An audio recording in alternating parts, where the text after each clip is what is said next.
कविता kitchen मध्ये आपले स्वागत आहे। आज बनवणार आहे चवळीच्या शेंगाची भाजी। ही मी चवळीच्या शेंगा पाव किलो घेतलेत। याला आता कट करून घेतले, तर स्वच्छ धुवून घेते आणि चला पाहूया चवळी शेंगाच्या भाजीची रेसिपी। आता मी स्वच्छ धुवून घेतले आणि एक तांब्या भरून पाणी टाकून गॅस पेटवून घेतलाय। आता उकडून घेते। छान उकळल्यावर बनवूया चवळी भाजी रेसिपी। शेंगा आहेत चवळीच्या, भाजी पण असते, आपण शेंगाची भाजी बनवते। चवळीच्या शेंगाच्या भाजीसाठी लागणार रेसिपी हे पहा। शेंगा उकळून घेतल्यात, आता मी काढून घेते। लसूण घेतलाय 10-12 पाकळ्या, याच्यात वाटून घ्यायचं।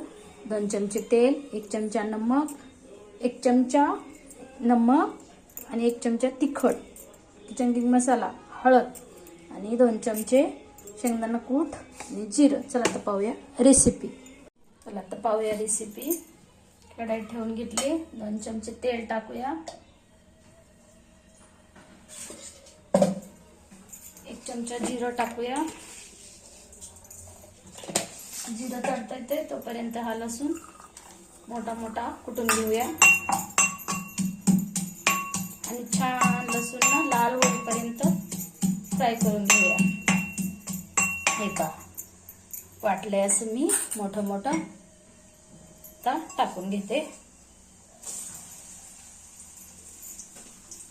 लालसर होऊ देऊया, दाखवते तुम्हाला।